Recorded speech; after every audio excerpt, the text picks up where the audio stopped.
আসসালামু আলাইকুম আপু এবং ভাইয়া, যে যেখান থেকে আমার ভিডিওটি দেখছেন সবাইকে স্বাগত। আজ আমি নতুন একটু ব্লগ ভিডিও নিয়ে আসছি। এখন আসছি বা পরিস্থিতির কারণে আমাদের নতুন একটি ভিডিও বা ছোট্ট একটি ভিডিও নিয়ে শেয়ার করতে আসলাম। তো ছোটোখাটো কিছু ব্লগ ভিডিও শেয়ার করব। আর পরিস্থিতি এরকমই যে আমরা যারা এসব নিয়ে ঘরে বসে কাজ করি, তাদের তো সব কিছু পরিস্থিতিতে মানিয়ে নিতে হবে। তারপরে দুঃখজনক আমরা শোকাহত, তাদের আল্লাহ জান্নাতবাসী করুক, যে তারপরে আমাদের কাজ তো করতে হইব। তো ছোটোখাটো একটা শেয়ার। আর আপনারা কে কেমন আছেন সবাইকে আমাকে জানাতে। পুরো দিন শেষে তো সবাই সবার জন্য, যাদের আত্মীয় স্বজন বা ছেলে মেয়ে হারিয়েছে তাদের জন্য আমাদের দুঃখ ছাড়া কিছু হয় না। তারপর আমরা সবার সাথে কাঁধে কাঁধ মিলিয়ে আমরা সংগ্রাম বা কাজ করে যাব। তো একটু হালকা পাতলা আমি রান্না করছি। এখানে এই তো আমি একটু গরুর মাংস নারকেল দিয়ে রান্না করছি। এটা এই যে নারকেল বাটাটা আর ওগুলো রেগুলার যে মশলাগুলো ওগুলো আমি দিয়ে দিয়েছি কড়ার মধ্যে। আর চাইলে আপনারা এই গরুর মাংসটা বা নারকেল দিয়ে আপনার খাসির মাংস যে কোনো মাংস রান্না করেন। আমি এটা নারকেলটা বেটে নিয়েছি শিলপাটাতে। আর রেগুলার মশলাপাতি তো গরম মশলা এগুলো ঝাল। তো মাংসটা ওই রকম সবাই রান্না করতে বলার কিছুই না। তো আমি নারকেল দেওয়ার জন্য এই জন্য একটু বললাম আর একটু ঝাল দেবো।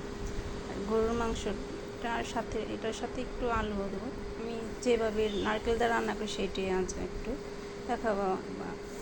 আর আপনারা সবাই সুস্থ আছেন তো? আমি আল্লাহর রহমতে ভালো আছি।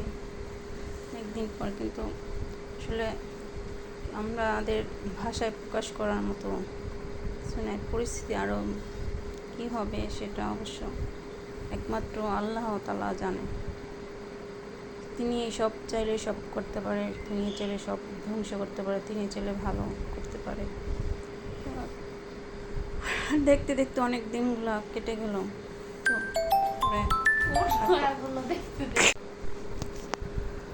তো আর ব্লগেরগুলো আস্তে আস্তে আমি শেয়ার করবো বা আস্তে আস্তে আমার ভিডিওগুলো আসতে থাকবে। ওই যে এখন আস্তে আস্তে পরিস্থিতি ভালো হলে আর ওই রকম আসলে কথা বলতে ওই রকম মন তারপরও চায় না, তারপরেও কথা বলবো।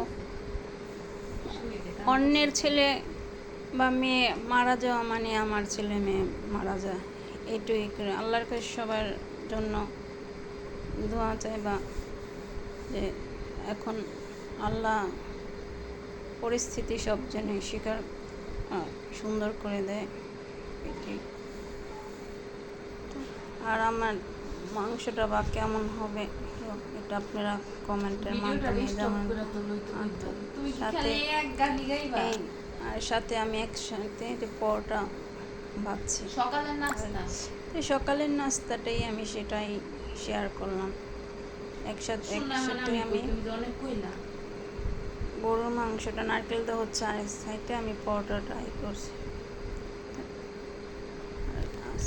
সকালের নাস্তাটাই আমি আপনাদের তো এখন তো। আর সবাই কেমন আছেন? ভালো আছেন? সবাই দোয়া করবেন আমার জন্য, আপনাদের জন্য আমি দোয়া করি।